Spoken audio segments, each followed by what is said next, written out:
friends. Today is Sunday, good old football Sunday. The Packers don't play until the night game, which I hate night games. But that means today is just gonna be reading all day. It's been a minute since I filmed a clip for the vlog because I'm sure you heard my computer accident. It just had me not in a mood to film anything for a minute. I'm sure it sounds dramatic being that upset about a computer, but when your computer is literally like your livelihood. But anyway, we're moving on. We're not talking about it anymore. The past few days I have been reading Bloodwitch by Susan Dennard. This is the third book in the Witchlands series. The first book, Truth Witch, follows a girl named Safi and her best friend. Her thread sister is Zult. Safi is a truth witch and that is super rare. So she's always hidden her abilities, but when it comes out, she finds herself kind of on the run because obviously a lot of different political people want to use her for her abilities. So the series goes from there and it becomes quite more drawn out than that. There are so many different storylines now. I'm both enjoying this and not completely enjoying this. It's rough because I loved Truth Witch. It was one of my favorite books the year that I read it. I gave it 5 stars. Wind Witch I was slightly less impressed by, but I still give it 4 stars. This, we'll see how it ends up going, but there are just a lot of different perspectives that we're following now, and I don't care about all of them. I don't really care about Vivia's chapters. I don't really care about Merrick's chapters. They have their highlights here and there, but overall I'm kind of bored when they come on, and sometimes I'm not even big on Safi's chapters. Really, it's Azult and Adwan, I think I'm saying those names right, who kind of are carrying this book for me, and Owl and her beautiful big animal bat Blueberry. That's a lot of information where if you haven't read the first book, you're gonna be like, I'm sorry, what? Those are the characters that are doing it for me in this book. I kind of wish we just had those and then Safi's chapters because obviously she is our other main character, but I feel like she's definitely been downgraded since the first book. But I don't know, I get there's a lot happening and so many different things are trying to come together, but I don't love Vivia and Merrick's chapters. And sometimes it's hard when the chapters keep going back and forth to different places, and so you're not always following the same area of the story. So once you are getting into it, you're then thrown into a different chapter and it's kind of like, okay, I don't really want this right now, but whatever. And then you have to re-get into it when the chapters you do like comes on like this is a television show. So yeah, I don't know, but things are definitely picking up in all areas of the book right now. I have like a little over 100 pages to go. I'm hoping to finish this today because this upcoming week I want to focus on some library books that I got because y'all, my library fed me the last time I went to pick up my holds. 4 of my holds were available at the same time and they're all pretty newer releases, so it was very exciting. I have Tilly Walden's new graphic novel, Are You Listening? I have the sequel to one of my new favorite books of the year, A Lesson in Thorns, Feast of Sparks by Sierra Simone, which the library ordered because of me. Thank you, library, I love you so much. The sequel to City of Ghosts by Victoria Schwab, which is Tunnel of Bones, and very exciting, The Beautiful by Renee Audier. So my focus is going to be The Beautiful because it's spooky Halloween week. All I know about this is that it's about vampires, so I'm ready. In 1872, New Orleans is a city ruled by the dead, but to 17-year-old Celine, New Orleans is a safe haven after she's forced to flee her life as a dressmaker in Paris. Taken in by the Sisters of the Ursuline convent in the middle of the carnival season, Celine is quickly enraptured by the vibrant city, from its music to its fancy soirees. I'm so good at reading. And even its danger. She becomes embroiled in the city's glitzy underworld known as La Cour des Lions after catching the eye of the group's enigmatic leader, Sebastian Saint Germain. When the body of one of the girls from the convent is found in Sebastian's own lair, the second dead girl to turn up in recent weeks, Celine battles her attraction to Sebastian and suspicions about his guilt, along with the shame of her own horrible secret. Hi friends, I just thought that I would note that I cut out the next couple lines in the synopsis just because looking at it, knowing what I know now, it kind of gives way too much away. I think I forgot about it when I went in to actually read the book, but I feel like the next few lines just, it's way too much to give away of the plot. So if you are going to pick this up, I would recommend not reading the entire synopsis and maybe just hopefully going on what I told you is enough. At once a sultry romance and a decadent thrilling mystery, master storyteller Renee Audier embarks on her most potent fantasy series yet. So it's historical fiction fantasy vampires. There's a lot going on here. I cannot wait. Admittedly, the book I'm gonna read the most is Feast of Sparks because, like I said, A Lesson in Thorns. Possibly my favorite book of the year. Whew. But because it's Halloween week, we're gonna focus on the beautiful.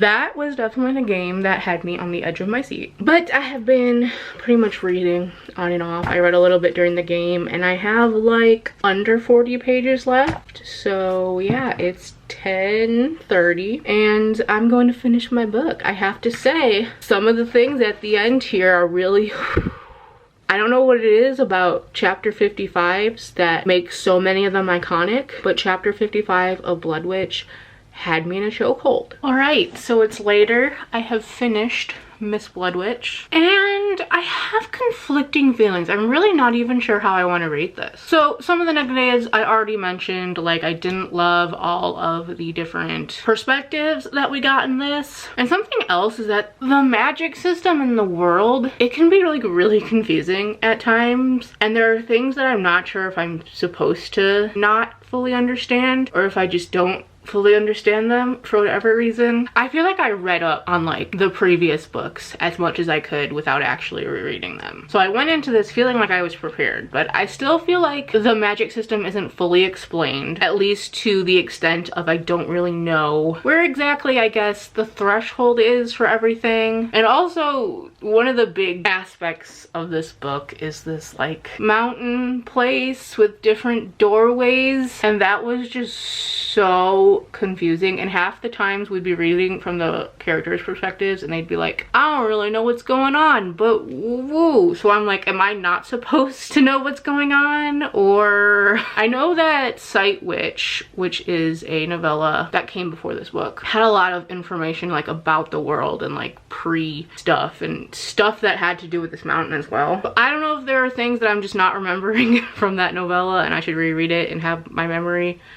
refreshed or something. So I don't know, there's just a lot of confusing elements. But there was also a lot of stuff I loved, mostly having to do with the characters themselves, because I do really love most of these characters. There's no characters that I don't like, there's just perspectives that I'm not as big of a fan of. Like I said, Vivia's perspective, didn't care for it much. Merrick's, at the end it was interesting, but like as a whole I was like But I love Safi and Azul and their friendship. Again, so beautiful as always. I really came to love Adwan, I don't know if I'm saying his name right, in this book. I don't remember if I fell in love with him in Windwitch, which is I feel like that's when people started falling in love with him. I don't maybe I just need to reread this whole series before the next book comes out, because but I feel like in this book we really got to know him more and see him more, and I just want to hug him. I love him so much. I absolutely love Owl. I love her mountain bat. Prince Leopold was really great in this. The relationship that starts to bloom in this. Like I said, chapter 55 had me in a chokehold. The scenery, the look of it all was... I am someone that enjoys romance, and I wish there was more of it in here, because even the little tiny bit of relationship that had started, it wasn't really anything. Like, there's been no smooching or anything, and I just like... I would like to see it. I get slow burn is a thing, but I would like a little fun. But at the same time, the slow burn is really good, so I'm not gonna like complain. Something I think would be interesting is, I feel like this series sort of straddles the line between young adult and new adult, because the characters are, I think, like 19 and up, I would say. But the writing is definitely, I feel, more geared towards a young adult audience, even though a couple of the fight scenes in this, like, they were gruesome. Maybe not super explicitly so, but like if you just think about what you just read, you're like, wow, that was a lot of murder. So I think it would have been cool to actually just see this as like a full-on new adult or adult series. I don't know, just some thoughts there. So I'm conflicted. This is somewhere between a 3.5 and a 4. Not exactly sure where it will land when I get to Miss Goodreads, since she doesn't have a half-star rating as much as we ask for it. Ugh, I don't know, 4 stars, 3.5. Whom's this to say? So I've been reading like literally all day, so I think I'm gonna call it quits for the night and just start The Beautiful tomorrow and just like chill until I go to bed. So I just got a package in the mail and I'm pretty sure I know what it is. I'm very excited, so I wanted to unbox it. If you don't know, the novel has like a monthly email that they send out, and a lot of times there will be like a submission form for an upcoming arc, and I submitted to this month's because it was an arc that I really wanted to read, and I'm thinking that this is what it is, and it is. This is Throw Like a Girl by Sarah Henning. As I think I've made aware, I am a very big football fan, and I'm not entirely exactly sure what this is about, but I mean, girl, football. So it says, when softball star Liv Radinsky throws one ill-advised punch during the most important game of the year, she loses her scholarship to fancy private school and all her friends in one fell swoop. With no other options, Liv is forced to transfer to the town's public school, Northland, where she'll have to convince their coach she deserves a spot on the softball team. Oh. All while facing both her ex and the teammates of the girl she punched every single day. Ooh, that's rough. Also, I had a softball idea in my head, and this is not 100% it, but it's close, which is interesting. Enter Gray, the injured star quarterback with perfect hair and an even more perfect plan. If Liv joins the football team as his temporary replacement, he'll make sure she gets a spot on the softball team in the spring, but it will take a lot for her new school to accept a former enemy as one of their own. Behind that charming smile, Gray may not be so perfect after all. I'm just very excited to read this. I like sports. I know it's not everyone's thing. And considering I have my own like softball romance, this might like be good just to get some softball knowledge in my head, perhaps. So yeah, I'm very excited to read this. Thank you so much to the novel for sending this to me. I'm very excited to review it for you. It comes out in January of 2020. That's actually not too long, which is terrifying. So I am 65 pages into The Beautiful, and I just had to stop for a moment and pull out the camera. I believe the main protagonist just met love interest slash the villain slash both, maybe, for the first time. And the conversation they just had and how angsty it was and the way it ended especially, it was so good. Oh, I'm just like so you could say I'm enjoying it so far. The writing is really beautiful. I've never read anything by Renee Ahdieh before, but it's super descriptive and atmospheric. I don't know shit about history, so I will not be commenting on historical accuracies, but it just paints a really beautiful picture of everything that's going on. Like I said, I'm only 65 pages in, but that last conversation that I just finished reading, oh my god, it was so good. I really hope this continues on this path. Look at it's freaking bats. I love Halloween. Hi, Miss Bendy. Are you being very cozy and lazy today? Just let go away. I am trying to nap. You're my honey bun, sugar plum, pumpy umby umpkin. You're my sweetie pie. You're my cupcake gumdrop, snickums, buckums. You're the apple of my... You look mad. So today has been a very productive day. At 11:30, I had an appointment with a disability lawyer. If you want updates on all that, I post about it on Twitter. And I've just been captioning, and now I'm going to bake one of the treats that I'm baking for Halloween, which is tomorrow. Then I am hopefully going to finish The Beautiful, because I think I only have like 100 pages left. I am still absolutely loving this. The relationship and dynamic between Celine and Bastion. It's like enemies to lovers, and that like you're super hot but I can't stand you, and like we can't be together for reasons that oof.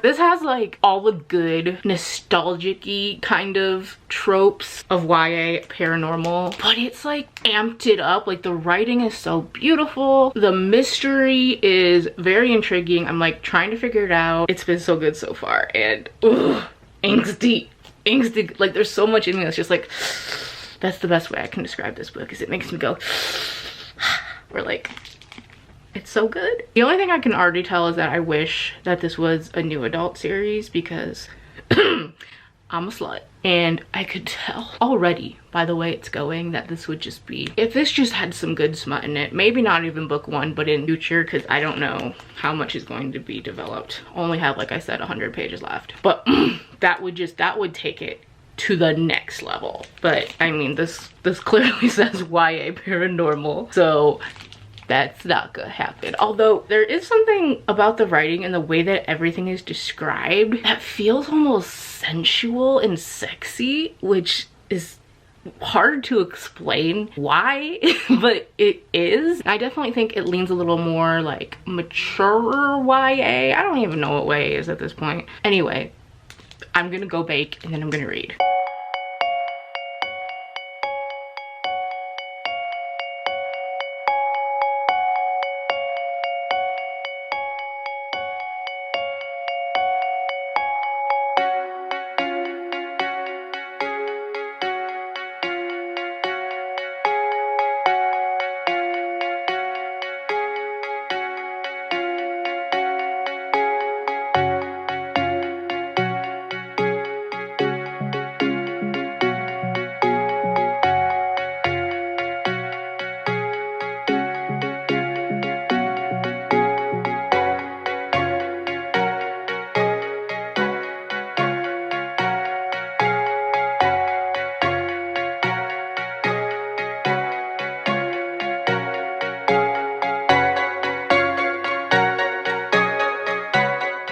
If it wasn't almost 1 in the morning, I would scream right now. So, I finished. First of all, I love it 5 stars, but I also fucking hate it. You're telling me I have to wait, what, a year for the next...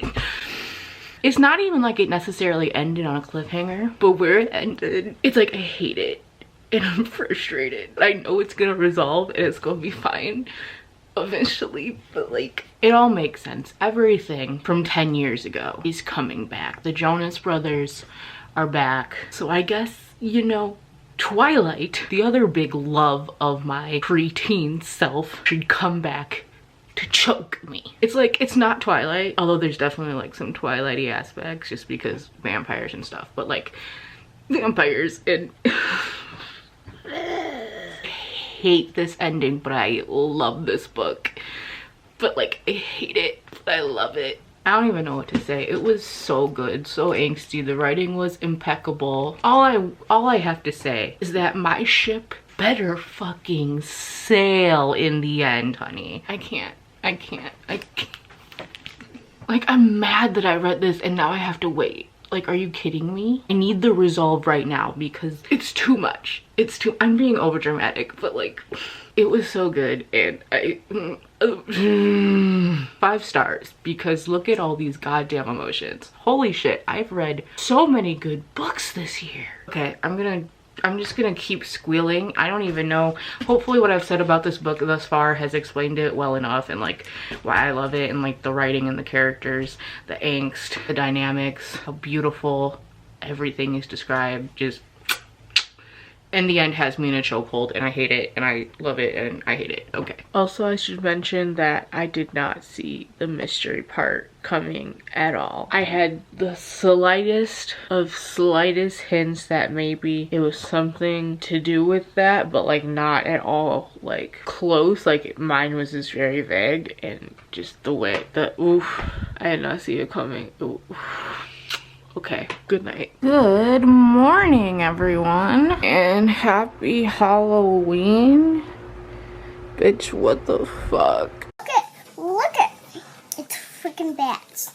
I love Halloween. Happy Halloween. Love throwing a Halloween party for myself. Those are the Oreo things that I was making last night. And those are pumpkin spice Rice Krispie treats.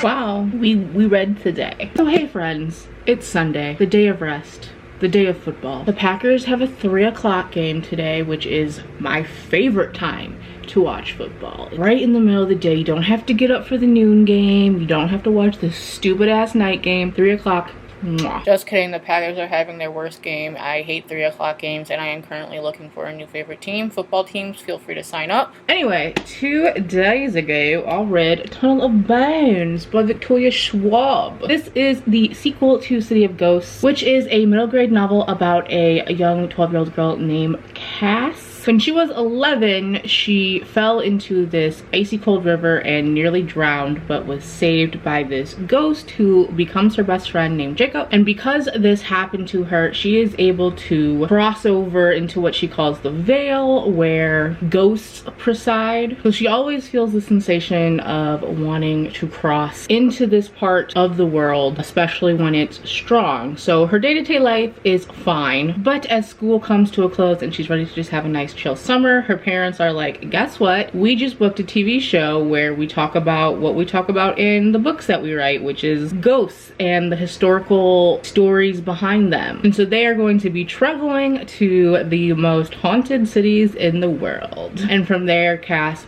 begins to learn more about this weird little affliction of hers and all of that. So in the first book, they travel to... Ooh, my fan's been on. Sorry, let me go turn that off. Is that better? Worse? Did you notice? Let me know. So in the first book, they travel to... Let me try to say this correctly. I still haven't, like, listened to a pronunciation. I probably should do that. Edinburgh? Scotland? Is that Edinburgh? Is that how you say it? My dumbass American self automatically says Edinburgh, which I know is... completely wrong. But in this book, they travel to Paris. Just like the first book, which I gave 5 stars, I give this one 5 stars too. I don't think I love this as much as the first book, but it was still so enjoyable. I love these characters. I love the relationship between Cass and Jacob. Their friendship is so sweet, and we get to see it kind of evolve more in this one. I thought the sort of mystery aspect in this one was really interesting. Things got a little darker in this one, and the end had me tearing up like over 2 separate things. So I was not expecting that, because the first book was pretty much just pure fun, but this one was fun mixed with sadness and really dark topics. I do think Cass was written a little more like a 12-year-old in this one, which I really appreciated, because in the first one I didn't feel that as much. Also, something I find interesting is, do 12-year-olds nowadays still really love Harry Potter? Because Cass loves Harry Potter and she mentions it quite frequently, more so in the first book, but quite often in here too, and so do all like the children that she ends up interacting with. So I'm just like genuinely curious, is Harry Potter still a big thing with like kids? Because I have to wonder. But yeah, I really enjoyed this. I love the concept for this series. I think it's just the perfect fun middle grade book. If you haven't read them, I highly recommend, obviously. I am going to end off this vlog here. I have started Feast of Sparks by Sierra Simone. Really enjoying it so far. I'm about 100 pages in, so if you want to hear all my thoughts on this one, check out the next vlog. Hoo hoo. Yeah, that's it for this one. Thank you so much for watching. I'll see you in my next video. Bye.